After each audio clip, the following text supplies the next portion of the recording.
Es evidente que los cánones de belleza a lo largo de la historia han cambiado mucho, pero siempre ha permanecido algo importante para el ser humano: el cuidado de nuestro aspecto. Te sorprenderás al descubrir en esta unidad cuántas cosas han cambiado a lo largo de todos estos años, pero más sorprendente es lo que no ha cambiado, las similitudes que tenemos a día de hoy con el inicio.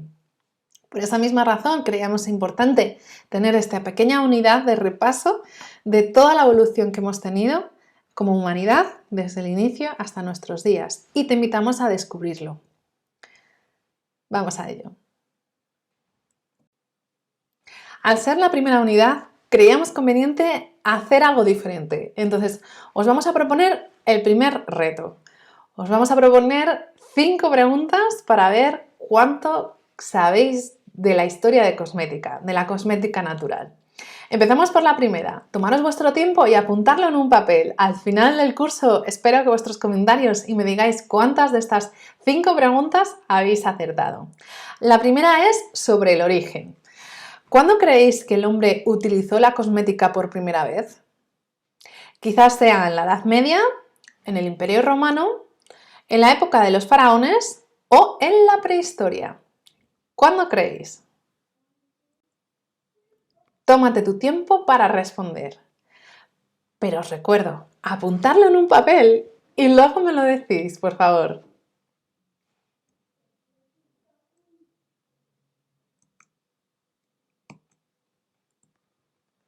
Si habéis puesto la última opción, en la prehistoria, estáis de enhorabuena. Efectivamente, el origen de la cosmética natural se cree que está en la prehistoria.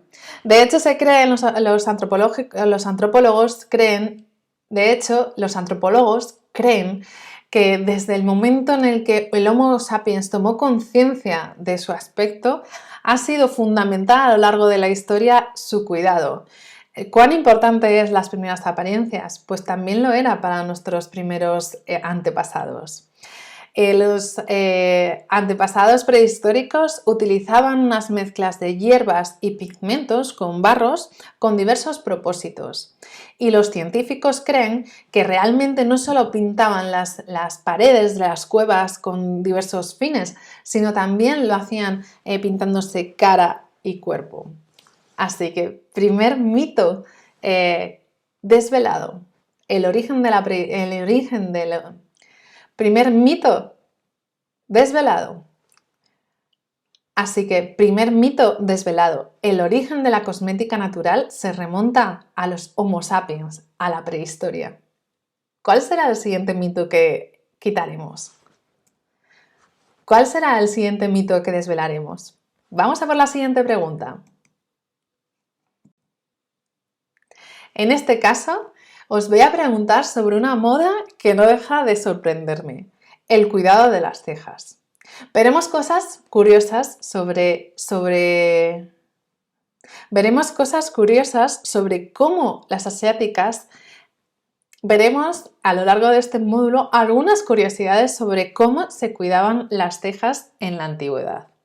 Pero en esta ocasión lo que quiero es que os fijéis en la fotografía de esta hermosísima mujer de Pompeya. Y digo hermosísima porque a día de hoy sería impensable que una mujer tuviese un entrecejo tan poblado. De hecho, ya casi un entrecejo tan poblado en hombres también es raro encontrarse. Los cánones de belleza han cambiado, así que esta mujer en Pompeya se consideraba que era de la alta alcurnia y que tenía un símbolo de belleza y de opulencia bastante elevado para la época. ¿Pero vosotros creéis que ese pelo era natural? La pregunta es la siguiente: ¿de qué tipo de pelo utilizaban para poblarse aquellos entrecejos que por naturaleza no tenían las mujeres de la época? ¿Quizás lo hacían con pelo de cabra? ¿Con conejo? ¿Caballo? ¿O era el propio humano el que a un gentil donante le propiciaba ese manto velludo? Tomaros vuestro tiempo. Tomaros vuestro tiempo.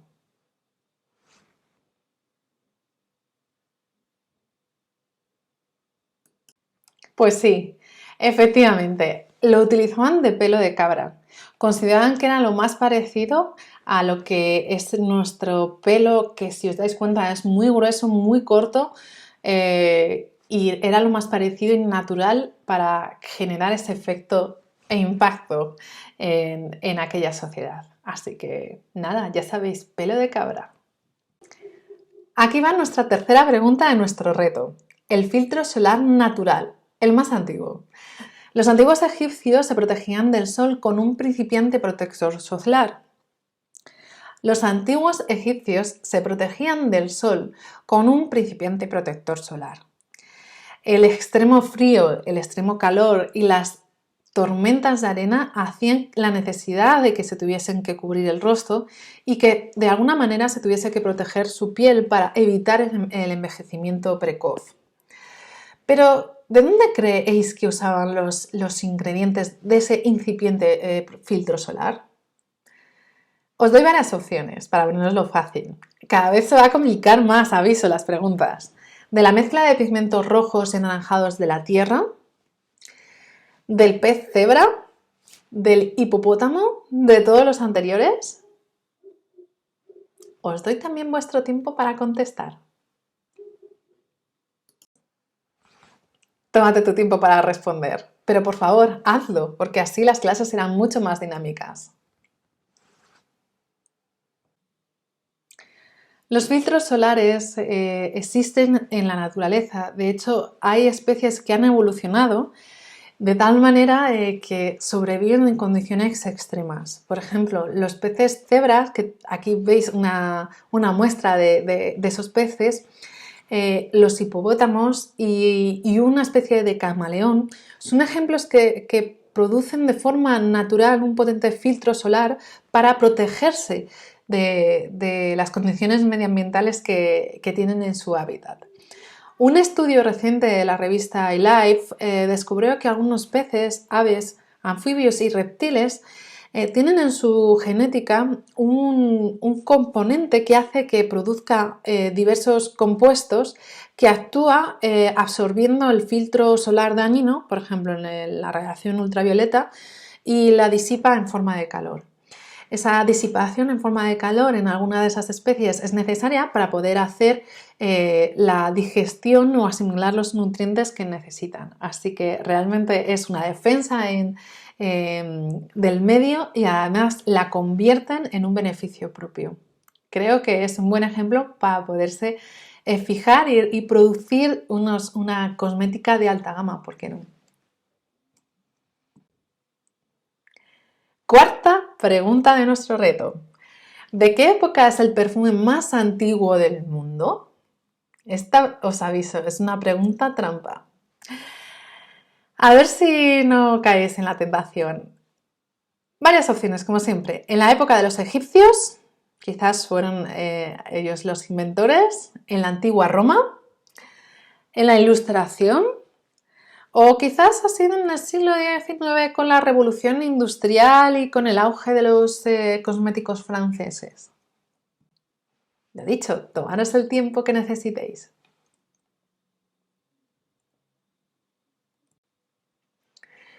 Efectivamente, si habéis contestado los egipcios, estáis de enhorabuena. Lo explicaremos más adelante, pero creo que son pinceladas que están bien que vayáis haciendo una composición de la materia de esta unidad.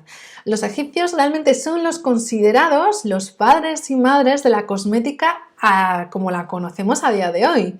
De hecho, son los que realmente llevaban unos colores de maquillaje por otros fines a los que los utilizamos a día de hoy, pero de lo más llamativo que perfectamente en los 80 podían pasar perfectamente por la movida sin llamar la atención. Efectivamente, ellos hicieron una especie de destilación no tan profesional como la que pudieron hacer los árabes más adelante o por supuesto los perfumistas franceses del siglo XIX, pero desde luego que hicieron y fueron los precursores de la perfumería. De hecho, cuentan la leyenda de que cuentan los historiadores que en la tumba de Tutankamón encontraron 350 litros en diferentes estancias de perfumes, de olores diversos, ¿no? Así que sí, puede ser perfectamente que los papis y mamis de la cosmética y del perfume sean los egipcios. Quinta y última pregunta de nuestro reto. ¿Cuál es el uso más habitual que se conoce del aceite de oliva en la época de los romanos? Quizás sea en la alimentación, como una alimentación basada en la zona del Mediterráneo, donde el aceite de oliva era una base fundamental de nuestra dieta, en la limpieza corporal o en el uso de los ungüentos que hacían. Lo dicho, tomad vuestro tiempo para tomar vuestro tiempo para contestar. Aunque suene raro, es absolutamente cierto. El uso más común y difundido en la época del Imperio Romano no era en la alimentación. No sé si lo he dicho bien. Aunque suene raro, aunque pueda sonar raro, efectivamente el uso más difundido del aceite de oliva no era en la alimentación. Los romanos, aunque suene raro y un poco extravagante, es verdad que el uso más difundido del aceite de oliva durante el Imperio Romano no era en la alimentación, no era en la base de la alimentación del Mediterráneo, sino era, aunque suene raro, el uso más extendido del aceite de oliva durante el Imperio Romano no era en la alimentación, como podríamos pensar en la dieta mediterránea que es, sino era en la limpieza corporal. Realmente lo utilizaban a modo, no tenían jabones como tal, y entonces lo utilizaban a modo de quitarse la mugre, el polvo, como a modo de desinfectante inclusive. Pero no era hacer ungüentos, no era hacer extractos oleosos, no era la alimentación, aunque sí que se utilizaba, sino era más bien para el cuidado de la piel y evitar, aparte de la limpieza, el envejecimiento prematuro de la piel. Curioso, ¿verdad? Pues bien, empezamos la segunda parte de esta unidad y que es un poco más teórica, pero casi podemos hacerlo como un tipo charla en realidad. Y es totalmente cierto que el concepto de la belleza es una moda que pasa con el tiempo y depende de la cultura y de la religión del momento, porque es obvio que la religión ha marcado y marca la percepción del cuerpo, de la belleza y de los cánones en general. Así que comencemos dando unas pinceladas de la prehistoria. Aquí vemos dos ejemplos de estatuas de barro, como podéis ver, pintadas con pinturas corporales.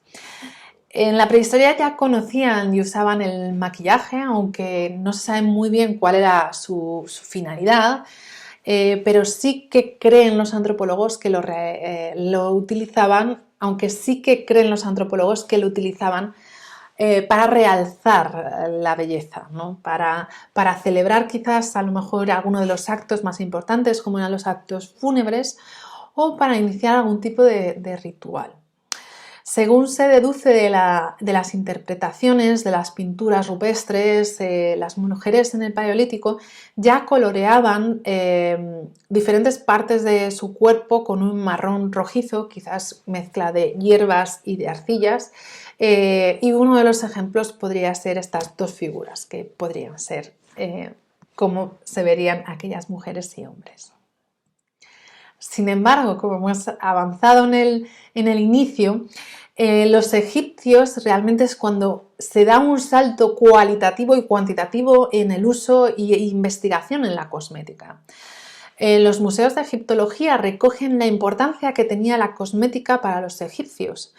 Creían que la esencia espiritual de las plantas, sobre todo aquellas que eran curativas, poseían un poder sobrenatural que se transmitían cuando se utilizaban. Por eso se utilizaban mediante ritos de belleza espirituales y curativos, porque entendían que absorbían parte de la esencia de la planta. Los aceites sagrados utilizados para la momificación fueron fundamentalmente aceite de cedro, aceite de oliva virgen procedente quizás de la zona de Libia, y se han estudiado restos de cosmética en diversas excavaciones. Los científicos están intentando dar una explicación del por qué ellos utilizaban tanta cosmética en sus cuerpos. Y cosas curiosas que están intentando hacer es reproducir esos perfumes que han encontrado en las excavaciones, en las diversas excavaciones, poderlos traer al siglo XXI y ver cómo olían aquellos faraones. ¿Os imagináis poder oler a Cleopatra o a Tutankamón? Bueno, pues hay científicos que los están intentando analizar y reproducir. No lo sé. Como por ejemplo, uno de los aceites corporales utilizados en la alta sociedad egipcia estaban basados en una mezcla de aceite de sésamo, de ricino, moringa y aceite de oliva. Ellos consideraban un lujo poderlos utilizar. Para los egipcios, el canon de belleza consistía en lucir una piel bronceada, unos ojos grandes y delineados en forma de pez y color oscuro, muy oscuro, labios coloreados en tonos tierra, terracota, rojizos quizás, unas cejas muy cuidadas en su diseño y más propias de un maquillaje de hoy en día que casi en el antiguo Egipto. Inclusive llevaban a lo mejor alguno de los párpados coloreados y realmente, como decía, podían pasar desapercibidos paseando por el día de hoy en relación al maquillaje y no nos sorprenderíamos. Por ejemplo, el busto aquí que os presento de Nefertiti, se puede apreciar que el diseño del maquillaje que luce está algo suavizado, es verdad, por el paso del tiempo en las líneas y tonos, pero resulta bastante contemporáneo y actual. Para algunos historiadores, Egipto fue la cuna del maquillaje, como hemos visto y adelantado, la cuna de los perfumes. Así que realmente se les consideran los padres y madres de la cosmética de nuestro tiempo. Los colores para los ojos eran tonos muy vivos, que se obtenía una mezcla de tierra, cenizas y tinta, porque ellos consideraban que esa mezcla les ayudaba a prevenir infecciones. Infecciones en los ojos, porque si os dais cuenta, vivían en mitad del desierto donde las tormentas de arena eran bastante frecuentes y lógicamente se les metían pequeñas cantidades de tierra en los ojos y las enfermedades oculares eran bastante comunes, con lo cual todo lo que pudieran prevenir infecciones como pueden ser todo lo que pudiera prevenir una conjuntivitis, pues realmente les venía muy bien. A las egipcias se les atribuye además uno de los méritos que, como yo he caído, como podéis ver, en la moda de pintarse los labios con un tinte hecho a base de rojo, de óxido de hierro, que se extendía con una especie de cepillito o un palito, que eso se han descubierto en restos de tumba. En el antiguo Egipto los hombres también eran proclives al uso de la cosmética, incluso a maquillarse. No solo era un hábito exclusivo de las mujeres, se utilizaban polvos para cubrirse los ojos de color negro o incluso verde. Además, esa incipiente protección solar creían que utilizar el maquillaje con diversas mezclas de grasas de animales, de extractos de plantas o de mezcla de arcillas, les protegía de cierta manera de algún tipo de absorción, evitaban que absorbieran. Ese tipo de mezclas les hacían una especie de protector social.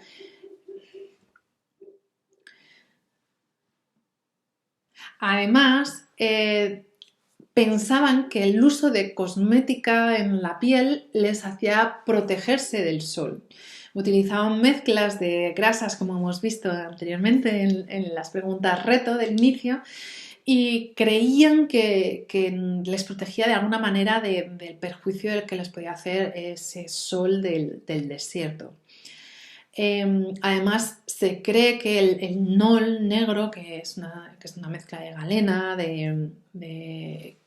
con unas pequeñas trazas de antimonio, y los polvos que se ponían en los párpados podían contener sales de plomo, perdón. Eso todo el mundo sabe que el plomo no es bueno para la salud, es bastante perjudicial, pero descubrieron que esa mezcla disminuía la producción de monóxido de nitrógeno. ¿Y eso qué significa? Lo que hacía que su sistema inmunológico se fortalecía y la persona que lo llevaba puesto de forma recurrente la persona que lo llevaba puesto tenía una respuesta inmune un poco más fuerte que aquellas que no lo llevaban. Y les prevenían de aquellas infecciones oftalmológicas que os he comentado antes. Está claro que utilizar plomo puede ser perjudicial a largo plazo, pero es que estamos hablando que la media de vida era de 30 años, con lo cual era difícil que aquellas personas pudieran morir intoxicadas por la absorción de plomo y era más habitual que pudieran morir por otro tipo de causas. Como hemos visto, el origen del perfume, por decirlo de alguna manera, se les atribuye a los egipcios. Los arqueólogos descubrieron hace tiempo las pruebas de la relevancia. Los arqueólogos descubrieron hace tiempo Los arqueólogos descubrieron las primeras evidencias de la importancia que tenía el olor en el Antiguo Egipto. Durante las primeras expediciones que hicieron en el siglo XIX ya descubrieron, de hecho fueron unos británicos, en el sepulcro del faraón Semerjet en Abidos, descubrieron restos importantes de perfumes. De hecho, cuentan que cuanto más profundizaban, con más intensidad llegaban un olor que no acababan de identificar. Era un olor muy particular que lo describen. La arena que cubría la tumba estaba impregnada en un aceite oloroso tan penetrante que envolvía todo el sepulcro. Es, de hecho, uno de los ambientes que más conservan las capas de arena que hay en Egipto, a lo largo de todo el Nilo y todas las excavaciones que se han encontrado. Hace como de protector y de aislante, y eso es lo que hace que esas partículas oleosas, olorosas, hayan mantenido la frescura, si se puede hacer y decir de esa manera, que los primeros excavadores volvían a oler como supuestamente olían cuando cerraron la tumba. Las mezclas perfumadas tenían una importancia totalmente especial en las celebraciones del Antiguo Egipto. Por ejemplo, como bien podéis leer, una vez al año los egipcios organizaban unas procesiones en las que paseaban las estatuas de los dioses por las diferentes ciudades y entre aclamaciones, entre la multitud, adornaban coronas de flores ungidas con sustancias olorosas. Bueno, aquí sí que me gusta hablar de poner y contextualizar en el tiempo el proceso del destilado. No podemos hablar de perfumes sin hablar de destilación, de la extracción de los olores de las plantas y de lo cuidadosos que hay que ser para que aquellas plantas y flores tan sutiles y tan frescas se puedan extraer sin perder ese aroma y sin matar esos compuestos tan delicados. Los historiadores afirman que el alambique fue muy probablemente inventado alrededor de los años 200 o 300 después de Cristo por una judía, llamada por una María, como yo, que era judía.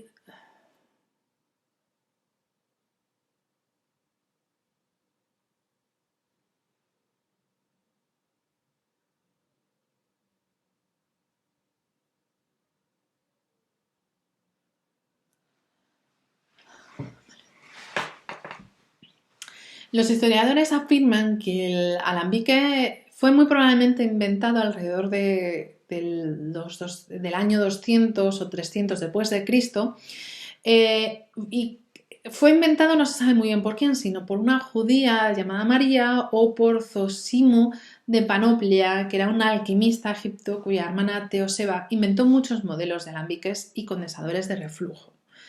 Más o menos está ahí aproximadamente la fecha donde podemos marcar en el tiempo que se inventó el perfume. Desde luego no es hasta los árabes, donde los árabes se les conoce como dar un salto cuantitativo y cualitativo en la técnica de la extracción, en los que se empiezan a desarrollar la ciencia de los perfumes, de los elixires, y que luego fue heredado en los monjes más adelante en el medievo. No es la destilación de la que estamos hablando, no estamos hablando de licores, pero es importante porque está relacionado, que por ejemplo en el 1300 ya se conoce la destilación que tiene lugar para producir whisky. Si os dais cuenta, el salto de más de 300 años no se descubre la destilación, no se llega al desarrollo de la tecnología necesaria para ese vino quemado que es el brandy. Y 100 años después, en 1700, con la industrialización y modernización de la industria, que permite dar también ese salto en el siglo XVIII y posteriormente, desde luego, el siglo XIX, que es el siglo del perfume. Como veis, hay un salto del inicio de los 300 años antes de Cristo, o perdón, como veis en esta línea hay un salto importante en lo que viene siendo la línea temporal, que es los 300 años después de Cristo hasta, por ejemplo, el año 700 con todo el tema de los árabes, y que no lo recoge el testigo hasta el año 900 con los monjes. Y vuelve a haber otro salto importante ya un poco en el siglo XVIII con la industrialización y la modernización de la técnica que se vuelve a utilizar en la cosmética. Damos un pequeño salto y nos situamos en la antigua Grecia. Las costumbres egipcias se exportaron tanto a Grecia como a Roma. De hecho, la palabra cosmética es una palabra derivada del griego cosmetos, que significa buen orden, adorno u ornamento. Algo que define muy bien a lo que viene siendo la definición aceptada en cosmética a día de hoy. Los helenos establecieron un canon de belleza ligeramente parecido, solo parecido a la de los egipcios.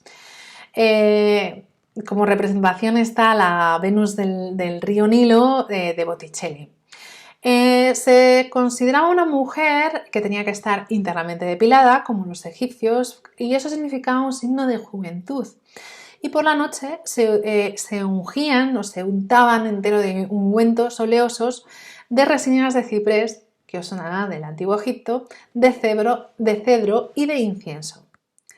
La cara la trataban con acetato de plomo, se llamaba albayalde, que a lo mejor a algunos os sonará, y cinabro.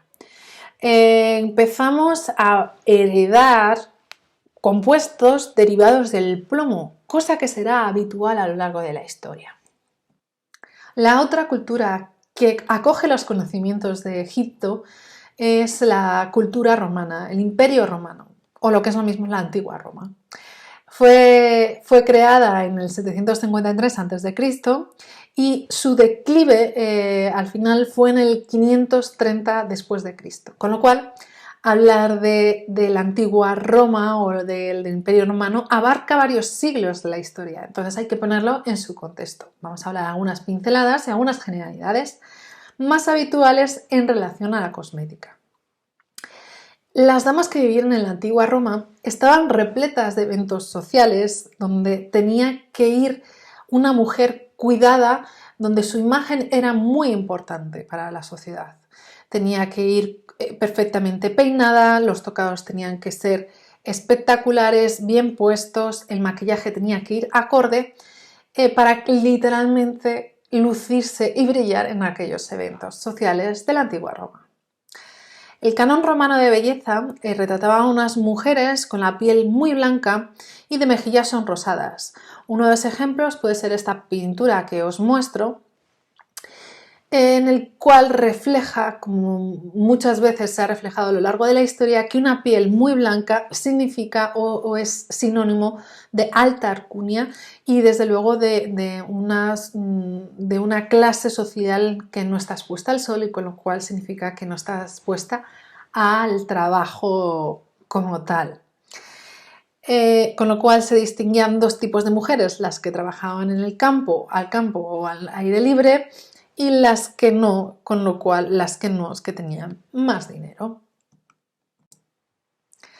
Los ojos y las cejas las llevaban bastante perfilados con sustancias oscuras, como por ejemplo podía ser el hollín, por ejemplo, un tipo de cenizas tratadas. Y un dato curioso es que sus cejas eran bastante pobladas como las de la imagen, algo opuesto al canon de belleza actual. Como os decía, los implantes que se ponían las mujeres para tener más opulencia en el entrecejo venía de animales como la cabra, porque eran lo más parecido al pelo de la ceja que podemos tener. Para las sombras de los ojos se importaban pigmentos del exterior, de las zonas del imperio más lejanas, o bien se utilizaban pigmentos minerales extraídos de las zonas más cercanas. Desde luego que la belleza en Roma está perfectamente registrada, tenemos grandes esculturas a lo largo de todo el imperio antiguo romano. Y la verdad es que se hizo muy popular un tipo de producto que era mezclado con higo, plátano, avena y agua de rosas, y se obtenía una especie de crema muy famosa, muy nutritiva y rica, que la verdad os emplazamos a hacer vuestras mezclas con este tipo de ingredientes para a lo mejor unas mascarillas faciales. Además era habitual usar el aceite de oliva, como os preguntábamos en los retos iniciales, porque lo utilizaban a modo vamos a llamarlo jabón oleoso, a modo de gel en el que un aceite extraía otro aceite, con lo cual era fácil quitar la grasa del cuerpo y la suciedad lo arrastraba, al mismo tiempo que lo nutría y evitaba que aparecieran determinadas arrugas. Sin embargo, como buenos sucesores de la cosmética egipcia, los romanos seguían usando aceites tipo de moringa o de marula de la zona la zona del Nilo y de Egipto, y ambos aceites eran considerados y siguen siendo considerados a día de hoy unos aceites ideales para la cosmética natural. Y fueron precisamente estas tres culturas donde se intermezclan egipcios, griegos, romanos, quienes de forma empírica lo demostraron utilizándolo en sus productos y luego importándolos de aquellas regiones como pueden ser del centro de África, como es Somalia y Etiopía.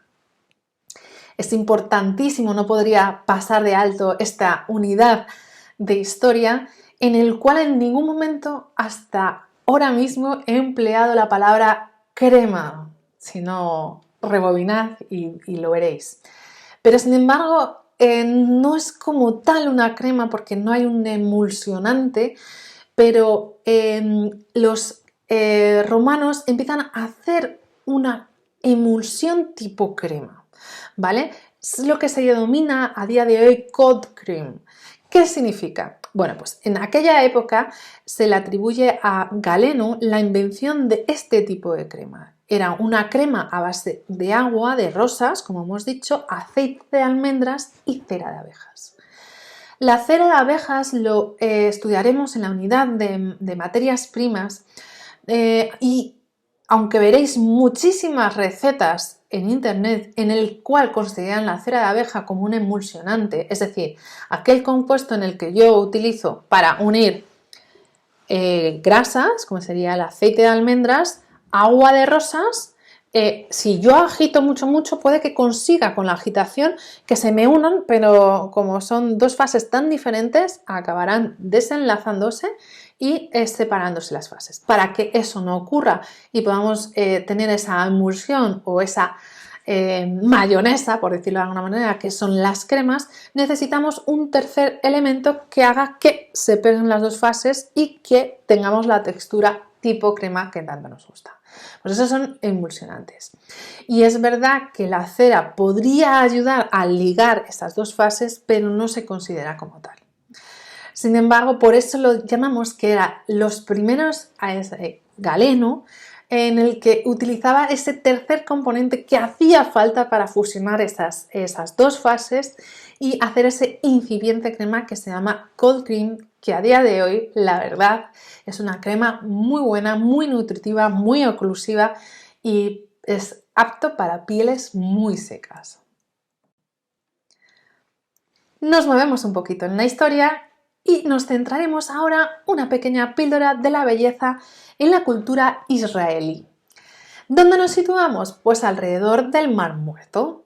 Allí no solo llamaba la atención el contexto histórico bíblico del lugar, sino que la composición misma de hipersalina de ese mar, de esas aguas, hacían que los barros y las arcillas se vendieran en grandes cantidades por la gran cantidad de sales, oligoelementos y nutrientes que aportaban a la cultura cosmética, ¿no? Su uso en la zona se utilizaba desde hacía muchísimo tiempo, miles de años, para el cuidado y cura de enfermedades de la piel, gracias al buen balance que tienen las sales minerales en su composición. En los inicios del cristianismo, y tal como se recoge en la Biblia, el niño Jesús recibió oro, incienso y mirra. Unos presentes que eran lo más de lo más llegados del lejano Oriente. Más adelante, María de Magdalena le limpia los pies a Jesucristo con un perfume muy caro de nardos y de aceites, mezcla de aceites. Y en su final fue ungido con óleos aromáticos de mirra, aloe, para darle sepultura.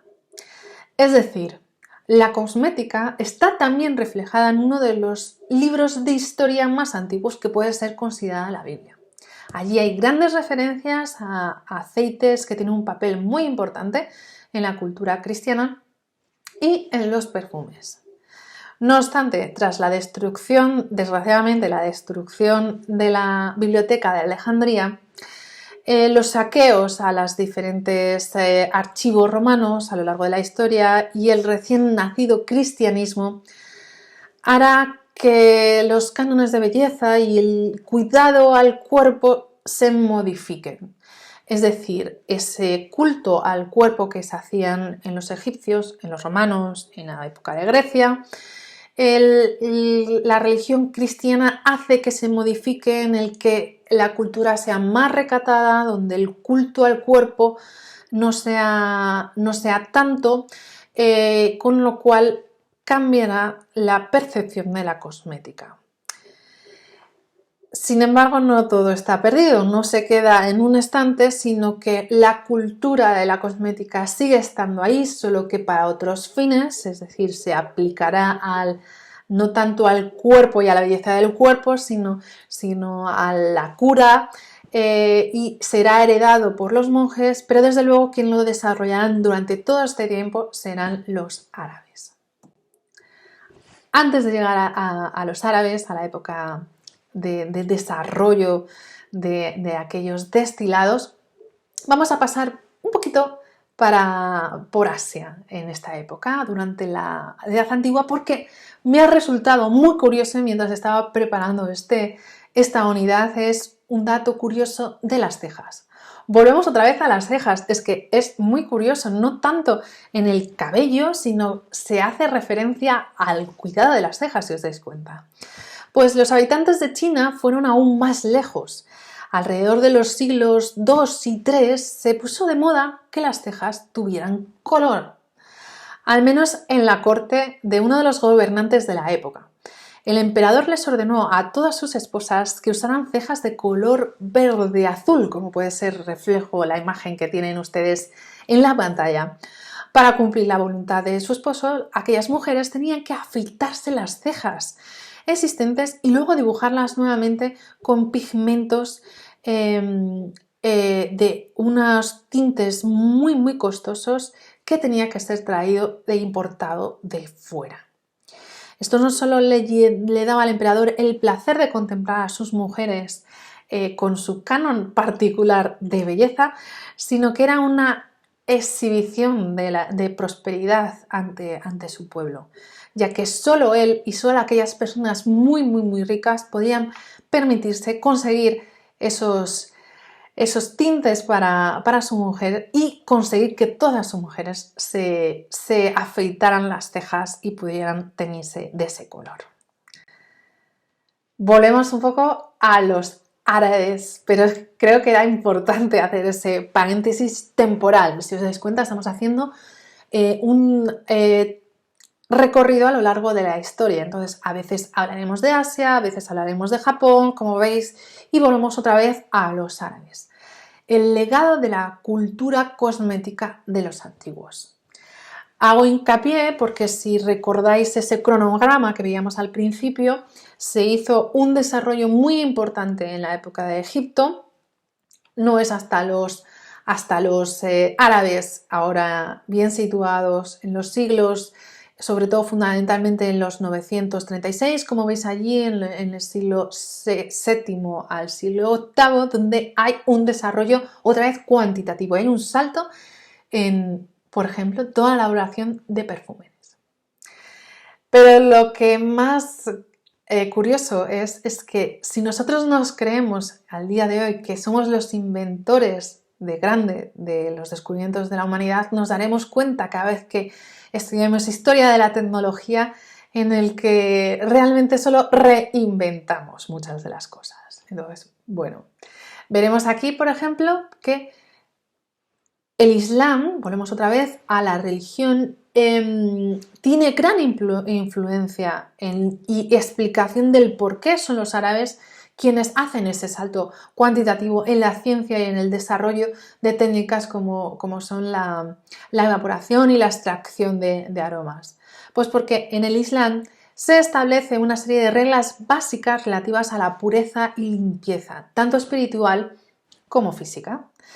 Entonces, el médico Abu al-Qasim al-Zahra, perdonadme si lo pronuncio mal, espero que sí, estamos hablando en el siglo X-XI después de Cristo, escribió la enciclopedia médica de 30 volúmenes. Pues bien, uno de esos volúmenes es muy importante que sepáis que el capítulo número 19 estaba dedicado en exclusiva a los cosméticos. Estamos hablando del siglo X, siglo XI, ya que ellos consideraban que era una rama propia de la medicina. La salud de la piel, la apariencia de la piel, el cuidado de la misma. Esta rama de la medicina la llamó Adwiyak al-Finaj, lo siento por mi pronunciación, que significa medicina de la belleza. En este tratado se recogen los primeros antecesores de las barras labiales y desodorantes sólidos. Curioso, ¿verdad? Y nosotros que pensábamos que las barras habían sido en el siglo XIX, quizás XX, uno de los descubrimientos, pues no. Señores y señoras, os presento que fueron los árabes los inventores de la barra labial. Debido a la conquista egipcia a manos de los árabes, el conocimiento de la destilación pasa a manos de estos. los cuales generan un avance importante en el campo de la química, convirtiéndose en unos grandes propagadores de este proceso, y son los primeros que se obtienen los primeros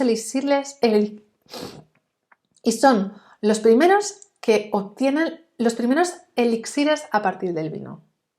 Curioso que sean ellos mismos los que destilen alcohol del fruto de la uva, cuando su propia religión les prohíbe beber alcohol. Bueno, gracias a eso yo creo que desarrollaron la capacidad para otro tipo de usos.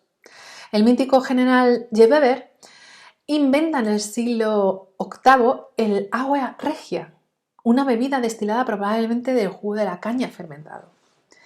Y el agua fuerte, en sus obras latinas se nombra el aqua vitae, que disuelve la razón. Curioso, ¿verdad?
Supuesto de la belleza.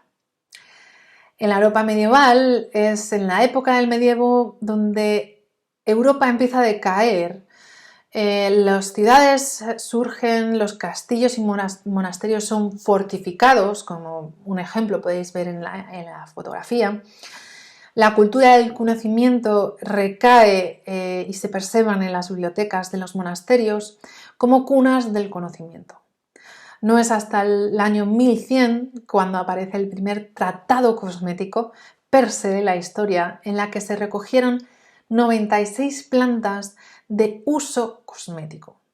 Imaginaos la importancia que le daban al documento, que a día de hoy se sigue utilizando y es base de conocimiento y desarrollo a día de hoy, aunque por supuesto no todas las plantas se siguen usando de la misma manera, ya que se ha avanzado en la historia y en el desarrollo de usos de las plantas medicinales. Pero veis que ya es en el siglo XII donde hay un libro específico de cosmética y no para uso medicinal. En la Edad Media, cualquier arreglo personal femenino estaba mal considerado, a no ser que fuera el cabello. Siempre, siempre, siempre hay una salida para el desarrollo de la belleza, de la creatividad y, por qué no, de la exuberancia de las mujeres y de los hombres. Las damas medievales llevaban el cabello larguísimo y al estar recluidas en sus castillos esperaban las visitas de los mercaderes ambulantes para comprar bálsamos, artículos de tocador y hierbas. Sin embargo, el cuidado personal pasaba a ser considerado indigno y ofensivo debido a la influencia de la cultura cristiana. En la Edad Media, pero nos enfocamos en el Al-Ándalus, hay unas excepciones. Las cruzadas traían consigo el nol, que venía de los egipcios, y aparecen las primeras destilaciones. El perfume y la fragancia pronto se implantaron a lo largo de todo el Al-Ándalus, con la dominación musulmana en la península ibérica. Esto va a tener mucha influencia en la cultura y en la sociedad española. De hecho, todavía seguimos teniendo grandes vestigios de aquellos legados que nos dejaron el Al-Ándalus.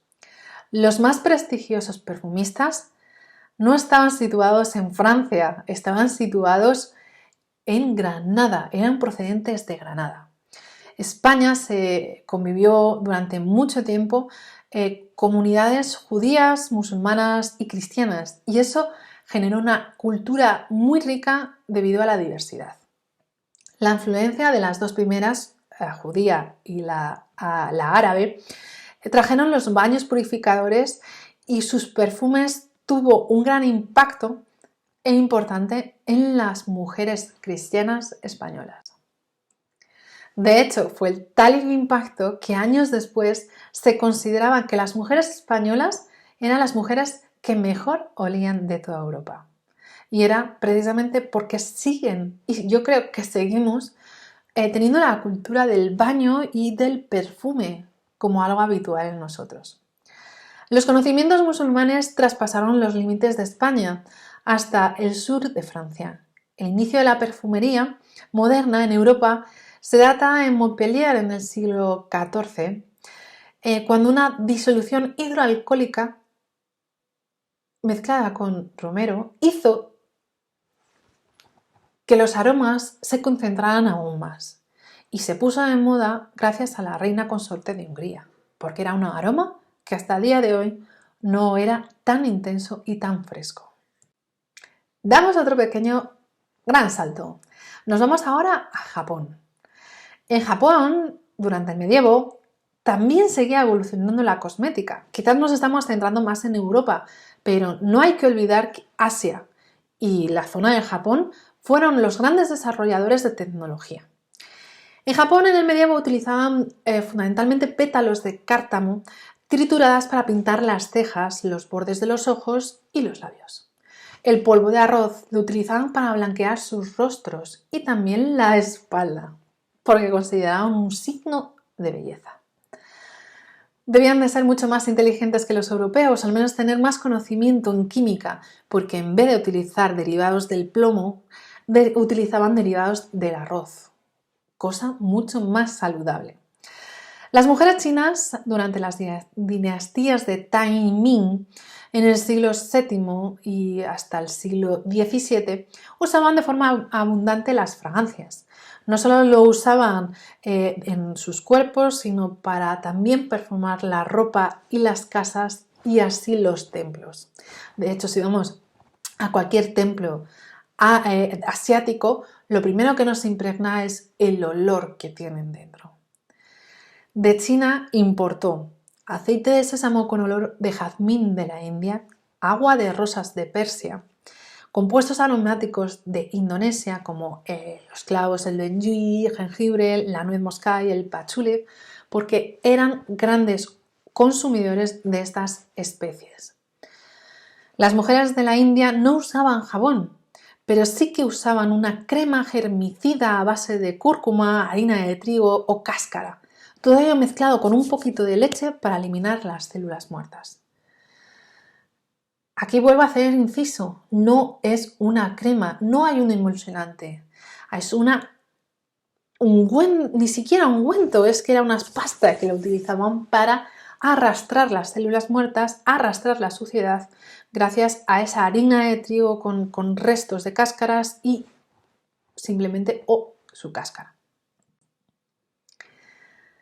Saltamos del medievo al Renacimiento. Hay un cambio abismal, tanto en la cultura, en la historia, pero se refleja también en el maquillaje. Se sufre una transformación, se convierte en un elemento clave de la época. Las mujeres nobles tenían como ideal un cuerpo con formas curvadas, un cabello rubio, la frente muy alta y despejada, con muy pocas cejas y la piel muy blanquecina. Ahora veremos también un poco por qué. ¿Por qué debían de tener la frente como está en esa imagen tan despoblada, las cejas casi inexistentes y bueno, pues el cabello rubio pues posiblemente podría ser una moda o canon de belleza? Las cejas debían de ser muy finas, en algunos casos hasta desaparecer. Incluso la frente se depilaba en aquellas mujeres que tenían esa necesidad para dejar una gran dimensión que era signo de nobleza, signo de alta alcurnia. Los ojos se seguían maquillando con el nol de Egipto y el colorante tiende a ser a granate, ya no tiene que ser sonrosado como una especie de brisa que te ha dado el aire, sino tiene que ser más fuerte y presente como el de la imagen. De acuerdo con algunos historiadores, a finales del siglo XIV, la reina Isabel de Baviera se convirtió en la promotora de un extraño... Se convirtió en la promotora de una extraña moda. Y era el gusto por las frentes altas y cuellos de cisne. Para cumplir con los estándares de belleza, las mujeres afeitaban literalmente el cabello de la frente y el de la nuca y se depilaban las cejas. Las pestañas también debían de ser muy pequeñas, incluso a veces se eliminaban. Lo opuesto al día de hoy, que las pestañas tienen que ser largas y curvadas, y cuanto más largas y curvadas, muchísimo mejor. Bueno, cánones de belleza. Curioso, ¿verdad? No es hasta el Renacimiento que regresa el placer por la belleza. Como veis, en la Edad Media estamos hablando que recae fundamentalmente en el ámbito musulmán, recae en el cristianismo, recae en las cruzadas, y con lo cual no hay tiempo de dar ese culto al cuerpo. El recién redescubrimiento del continente de América trae ricas especies y el uso de la química se desarrolla. Los minerales se incorporan cada vez más en el resurgir de la medicina. España e Italia son países que van a la vanguardia, son los que desarrollan e impulsan la ciencia y los avances principales de la historia en aquella época.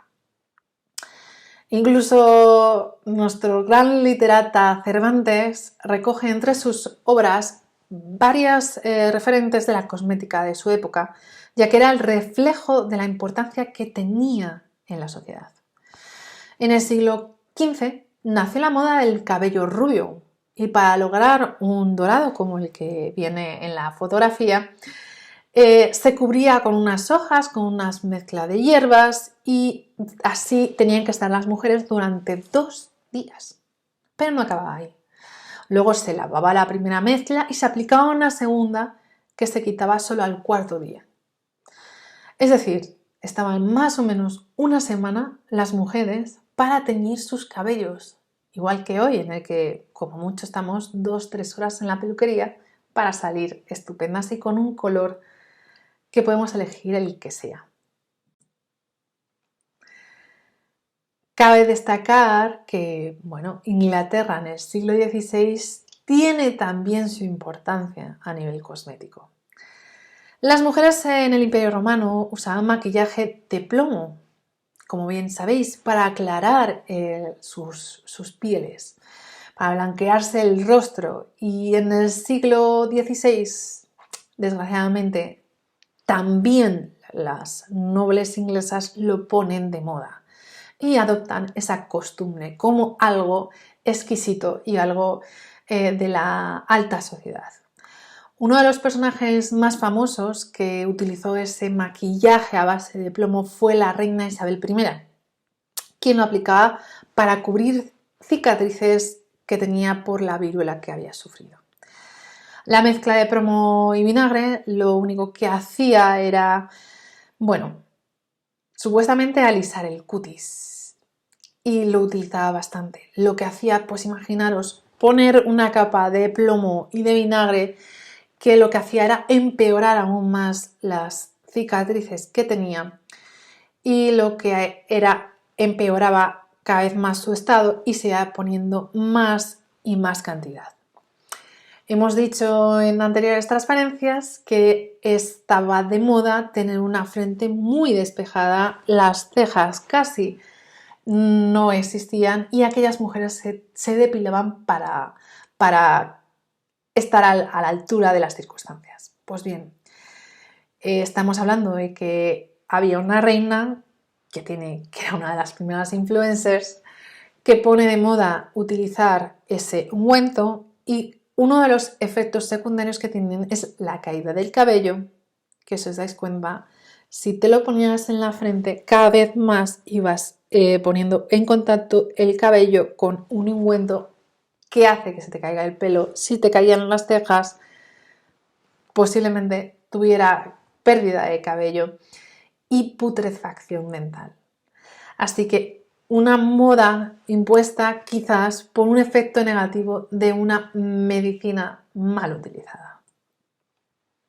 Hemos hablado de soslayo, el redescubrimiento de América, pero creo que merece un capítulo importante resaltar todo lo que influyó y lo que influye a día de hoy el traernos esas especies, esas mantecas ricas del continente americano. Aunque el doctor Miguel Aparicio nos contará de primera mano la cosmética en áreas indígenas, el uso de las plantas, la mitología que hay detrás, creo que es interesante hacer una mención aquí. Se tiene constancia que los indios Yanomami se pintaban la cara con extractos de semillas de mbija para dar a conocer el momento de madurez, el cambio de la niñez al ya sociedad, ya soy mayor, ya soy un hombre, ¿no? Y tanto para las mujeres como para los hombres. E incluso había distinciones del estatus en la tribu que tuvieran y lo expresaban a través de la pintura facial. Algo parecido lo hacen los indios guaraníes, usando achicote por efecto cosmético, también antimosquito, antirrepelente de picaduras de insectos. Saltamos ahora a la Ilustración, es decir, estamos en los siglos XVII y XVIII, ¿vale? Ya hemos descubierto América, hemos importado muchas de las especies ya hemos descubierto América, ya hemos redescubierto América, ya contamos con nuevas especies en una nueva ruta de importación y exportación, con lo cual tiene unos efectos importantes a lo largo de los siglos siguientes. En concreto, en los tocadores del siglo XVII no podría faltar agua de rosas y de azahar, el jabón de Venecia y varios productos para aclarar la piel de la cara, porque seguía siendo un factor importante de distinción de aquellas personas que trabajaban en el campo al aire libre, en el que le da el sol y por lo tanto se ponen morenos, tienen manchas de la piel, y aquellas personas en las que no tienen necesidad, están en sus casas, en sus castillos, sin ver la luz del sol y por lo tanto sus pieles son blancas y no tienen manchas producidas por el sol.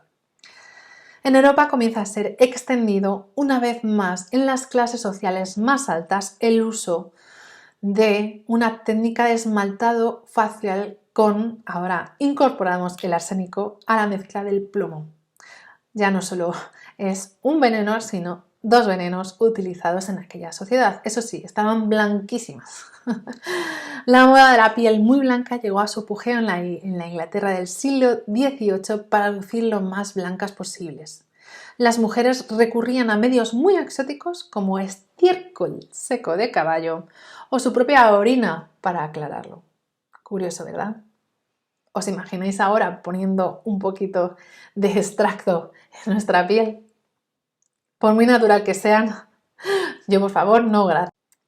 Además de la piel tan blanca, no les bastaba cualquier tipo de blancura, tenía que ser tal cantidad de tez blanca que se dejase ver las venas.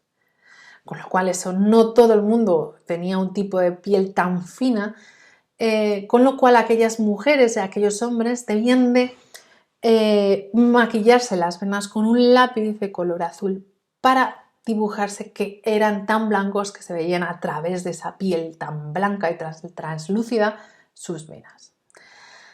Las mayores concentraciones del plomo están en la composición de la puntura roja, aplicada sobre todo en los labios y en las mejillas, para crear un contraste entre la piel y la tez tan blanca con los labios tan sonrosados.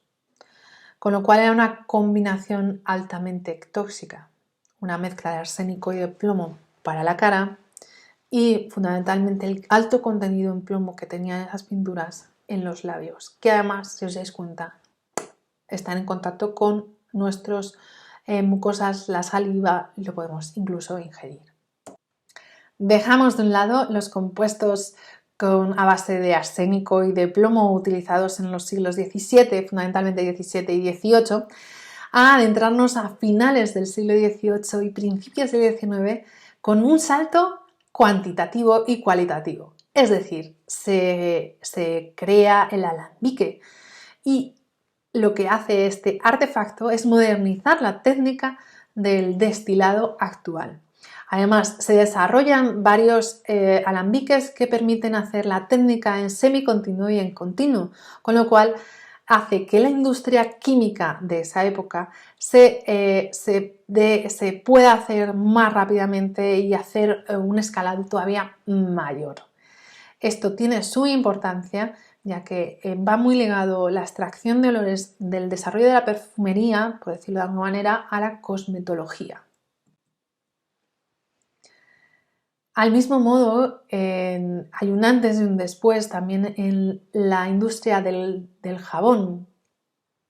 Junto con la revolución industrial hay una revolución social, donde el acceso a la cosmética ya no es solo para unos privilegiados, como podía ser hasta ahora, sino que se hace a todas las clases sociales. A finales del 18 se inventa la fabricación industrial del jabón y con ello aparecen los impuestos. Es decir, era tan importante el desarrollo de la industria jabonera que llegó a ser un producto tan preciado que era base de impuesto. Todo lo que tuviese objeto de impuesto era porque tenía un gran uso y un gran demanda por parte generalizada de todo el mundo. El jabón, tal y como lo conocemos, hoy en día supuso una auténtica revolución. Hasta ahora no he hablado de jabón, he hablado de compuestos, de aceites, de pastas, en los cuales hacían que podían ser utilizados como limpieza, pero no el jabón. Solo unos pocos privilegiados tenían acceso a unas plantas jabonosas ricas en sapónicas, unas bases que producían una espuma y eran ricas en álcalis, cuyas cenizas se usaban también para hacer jabón. De hecho, el término jabón proviene de una leyenda que no puedo dejar por alto y permitidme que, aunque sea leyenda, la pueda contar.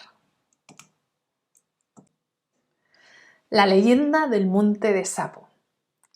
Cuenta la leyenda que cerca de Roma estaba situado el monte Sapo, donde accidentalmente se mezclaba la grasa de cabra quemada en los sacrificios de los templos del monte, junto con las cenizas de hayas procedentes de la quema.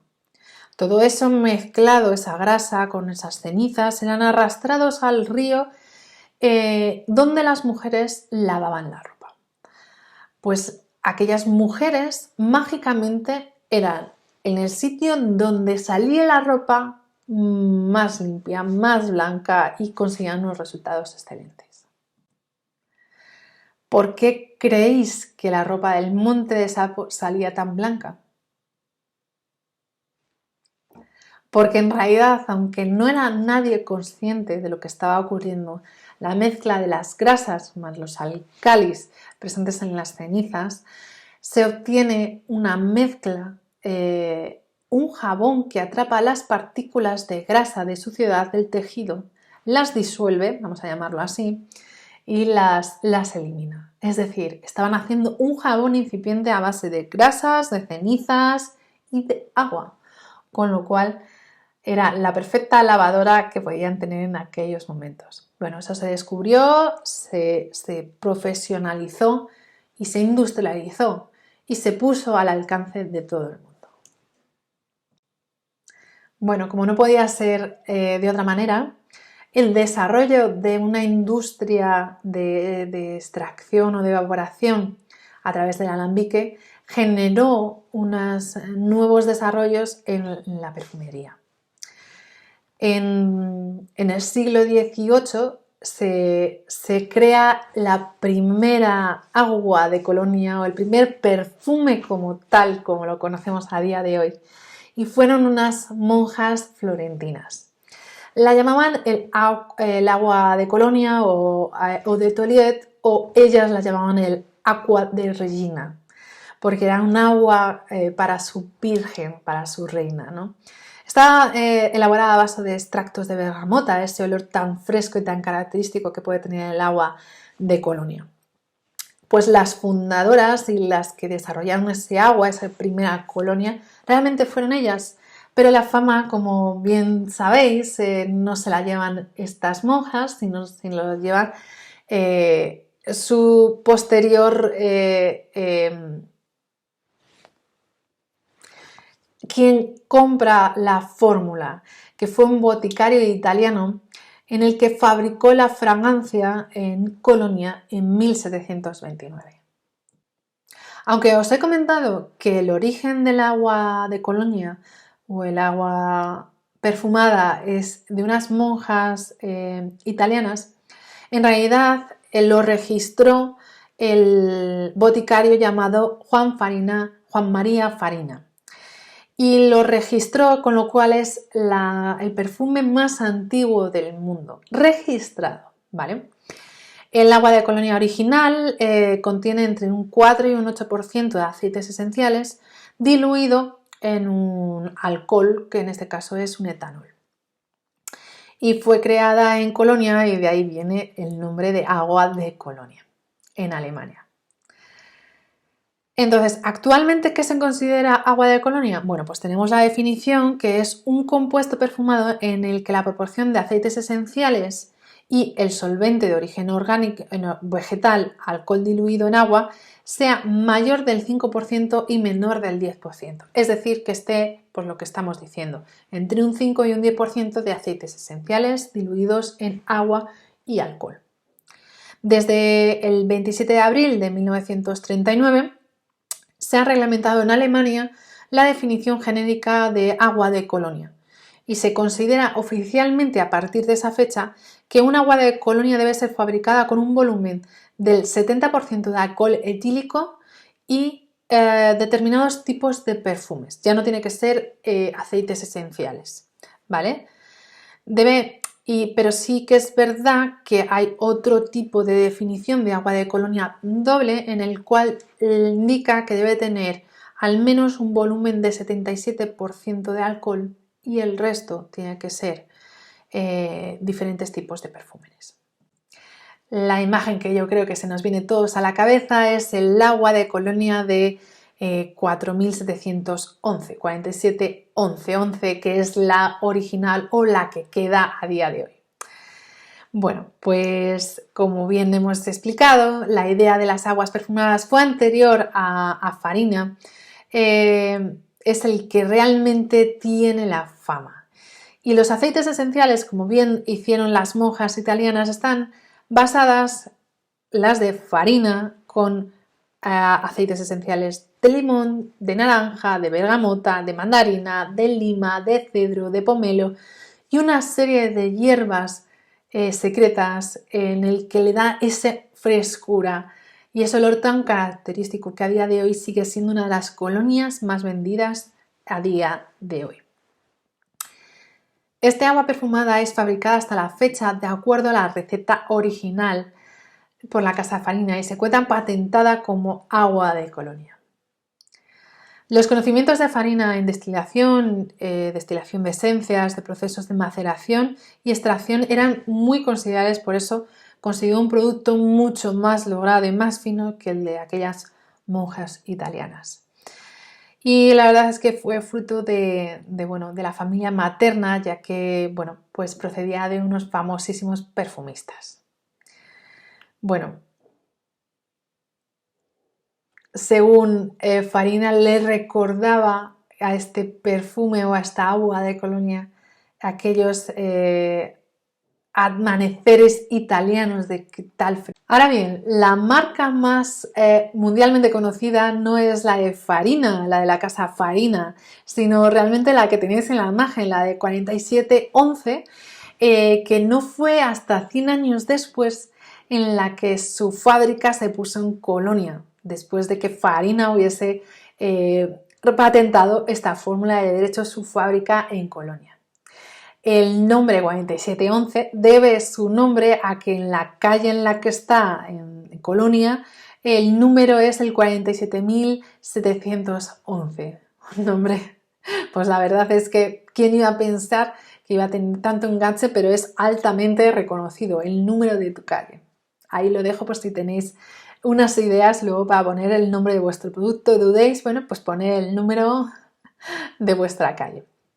Los orígenes de esta colonia estuvieron marcados por la polémica, porque fue comprada la receta a un desconocido Farina, en el que le vendieron esta receta al productor de esta colonia.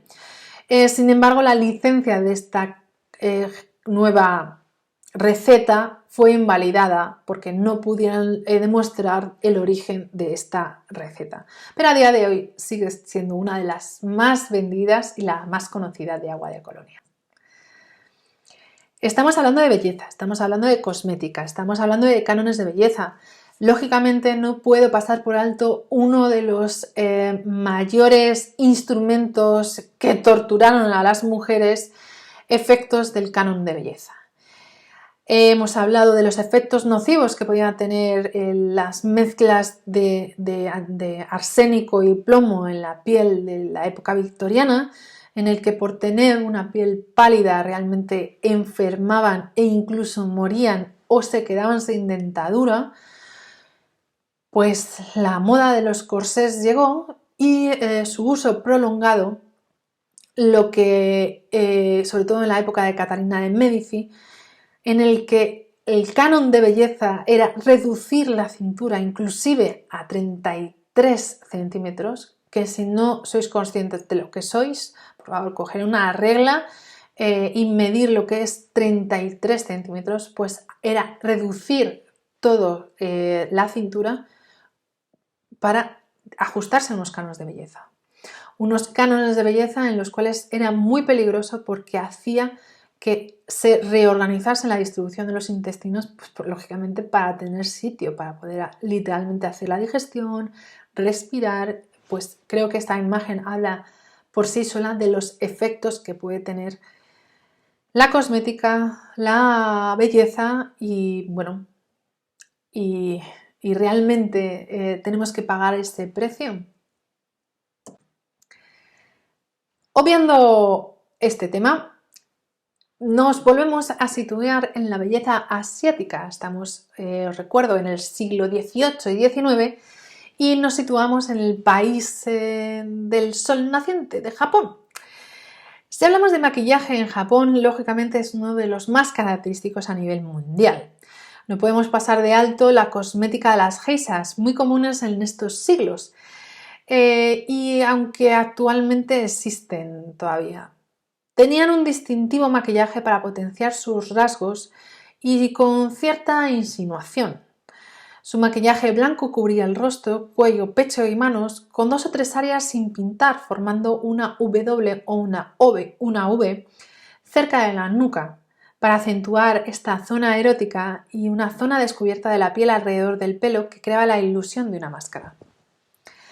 Los ojos y las cejas eran enmarcados con carbón.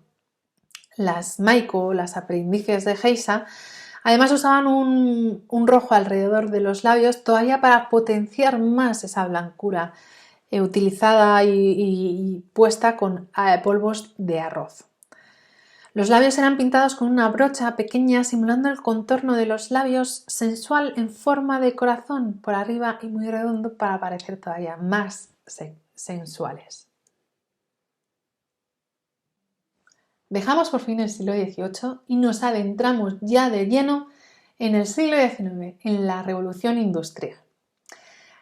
Con el inicio y con el invento de la máquina de vapor se genera una revolución tal que también tiene efectos en la industria cosmética. Es cuando surge la industria química en Europa, en Inglaterra fundamentalmente, y la necesidad de profundizar los procesos y las transformaciones químicas. No podemos pasar de alto que la revolución industrial también tiene un efecto en el transporte, facilitando la llegada y la rapidez de la importación de materias primas de zonas bastante lejas. Al mismo tiempo que se desarrolla esta tecnología y estos procesos industriales y químicos, surge la denominada burguesía, que tiene un gran poder económico y se produce un cambio social en los hábitos también del consumo en la población de las principales ciudades europeas. Todo aquello se traduce en que una gran población tiene más acceso a lo que antes tenían unos pocos, unos privilegiados, y se convierte fundamental adquirir los productos de tocador como pueden ser los jabones, el agua de colonia o los polvos de arroz traídos del lejano oriente. Antes realmente solo lo podían disfrutar muy pocas personas y ahora es habitual en la clase del burgo poderlo tener. El canon de belleza en el siglo XIX es también bastante diferente a lo que habíamos visto en el siglo XVIII, con esas frentes tan largas, las cejas quitadas, y lo único que sí que es verdad que se convierte en una obsesión a parecer como si estuviésemos enfermos. Intentaban conseguir una tez todavía muy pálida, blanquecina, con unas ojeras muy marcadas, que incluso se maquillaban en color azul, y las mejillas se empolvaban de un color pálido rosa y los labios de un color carmesí. En Europa, desgraciadamente, no podemos olvidarnos otra vez el uso de sustancias tóxicas como puede ser el plomo o el arsénico todavía, aunque en menor medida que en los siglos anteriores, pero es también común para palidecer la piel. De hecho, por ejemplo, en Estados Unidos, en los periódicos publicaban unas latas de obleas que si las comías prometían eliminar pecas, espinillas y otras imperfecciones faciales. Y además, como podéis ver en la imagen, porque he conseguido una fotografía, era un complejo a base de arsénico. Y se vendía de forma normal. De hecho, un doctor, un tal James Campbell, lo ponía con tabletas sanas para el cuidado de la piel. Como veis, estos contenían arsénico, un veneno que incluso lo anunciaban en la etiqueta como algo beneficioso para el cutis. Las mujeres en el principio del siglo XIX sabían que era perjudicial para la salud, ya eran conocedoras porque realmente empezaban a morir las mujeres por este componente, pero pensaban que en pequeñas cantidades no pasaba nada.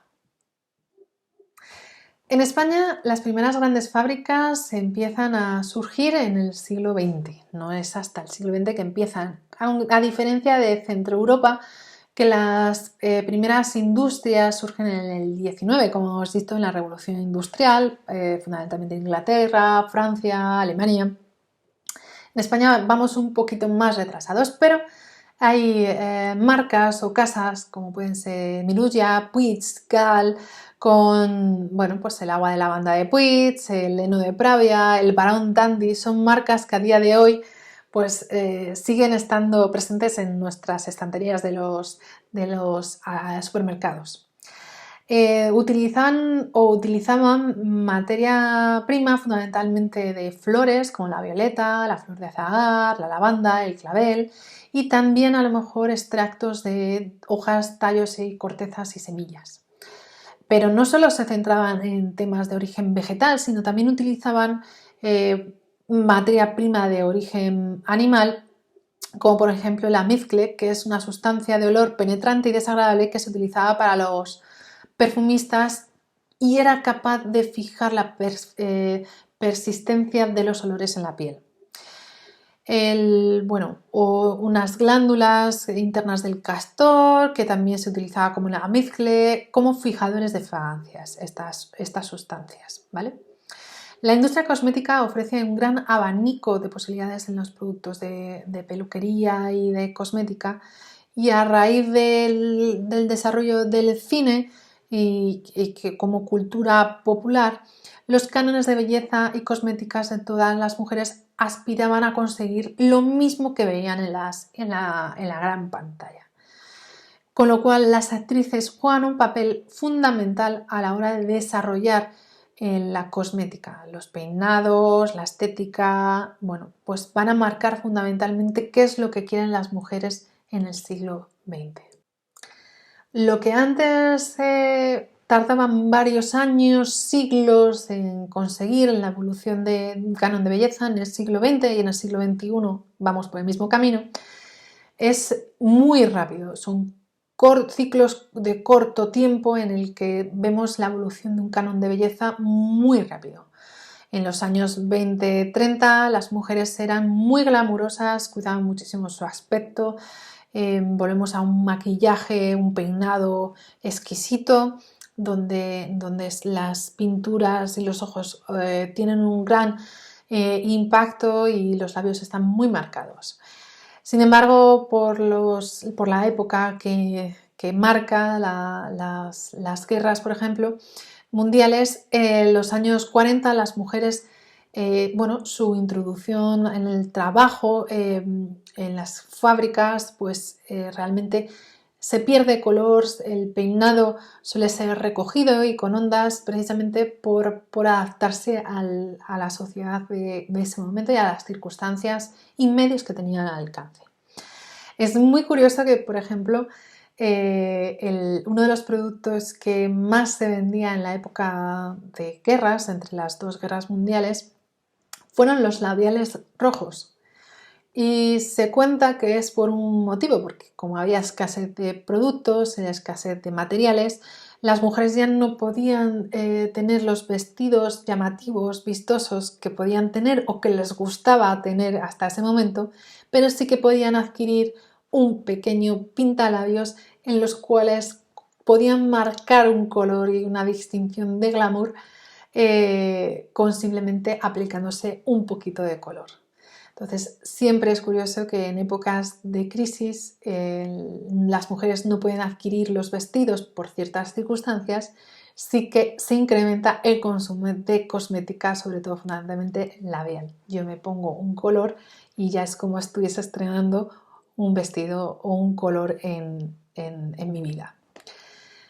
Volvemos a los años 50,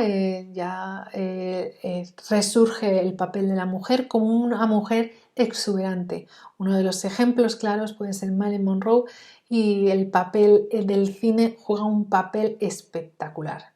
Sin embargo, las mujeres de los 60 y de los 70 pasa por una mujer con un volumen capilar, como podéis ver, espectacular, muy maquilladas, unas mujeres muy atléticas donde el culto al cuerpo vuelve a ser muy importante. No puedo pasar de alto en los años 80 con la movida donde los cardados, el maquillaje, el color, la fantasía, el oro, las sombreras, bueno, ¿qué se puede decir de los años 80? Pues realmente surge el todo vale. Pero ya pasamos de unas mujeres atléticas, como pueden ser los 60 y los 70, a tener un canon de belleza cada vez más delgado. El maquillaje de unos ojos muy marcados y desde luego que vemos una evolución de los 80 a los 90 en el que está marcado por las supermodelos que marcaron un hito, en el que marcaron una época de mujer muy alta, muy delgada. Los gimnasios y los centros de belleza estaban en pleno auge y comienza la moda de los rayos de sol. Es hasta ahora donde la piel pálida va perdiendo cada vez más importancia y ahora se da un giro radical en el que está de moda estar moreno, donde la gente se distingue no es estar trabajando en los sitios del interior, sino es en el exterior. Siglo XXI. ¿Qué nos deparará este siglo XXI? Desde luego que si hay que hablar de un canon de belleza en el que ha roto moldes, no puedo, y perdonadme que lo ponga en este curso, no la quiero poner como ejemplo absolutamente de nada, pero es que es obvio que ha habido un impacto, un cierto impacto, la Kim Kardashian.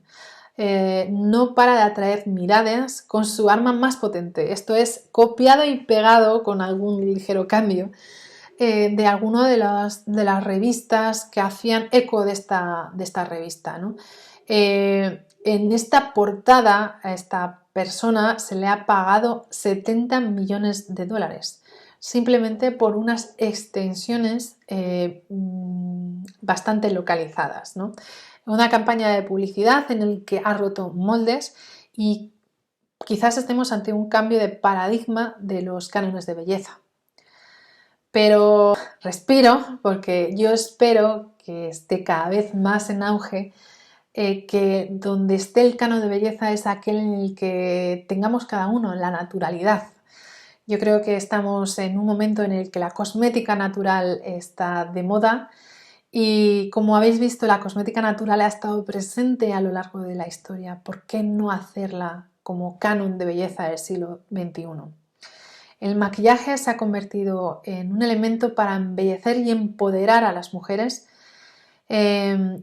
a aprovecharse los rasgos que cada uno tenga para sacarle el mayor partido, no al revés, el que en un rasgo de alguien que esté de moda tengamos que ponérnoslo. La mayor sofisticación son los materiales utilizados, hay alta tecnología y cada vez se va desarrollando más, hay más ciencia en la cosmética y los colores son cada vez más intensos y más duraderos. El cuidado de la piel, los labios y los ojos es cada vez más importante y tomamos cada vez más conciencia.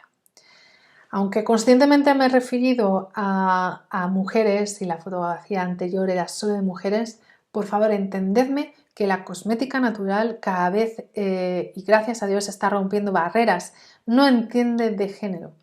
La piel no entiende de género, no entiende de razas, no entiende de color, entiende de si está sana o no está sana, con lo cual cada vez más se está desarrollando productos específicos para hombre y cada vez más se está desarrollando productos unisex porque realmente, como he dicho, no hay por qué tener una crema específica para mujeres y para hombres si realmente lo que tenemos son carencias y tenemos tipo de piel. Los dermatólogos están detectando mayores signos de daño solar por falta de protección solar en los hombres, por una cuestión de cultura, y espero y deseo que cada vez esto vaya cambiando. Las cremas no son cosa de mujeres, es cosa de salud.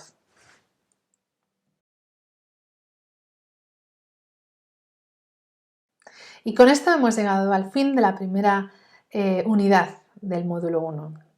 Espero que os hayan quedado claros los conceptos básicos para saber el origen de la cosmética natural, para entender la situación a día de hoy. Está claro que la cosmética natural ha estado presente desde el inicio, ha evolucionado, evoluciona a través de la historia, de la cultura, de las religiones que imperen en ese momento y desde luego que está en completo auge. Así que seguimos la siguiente lección.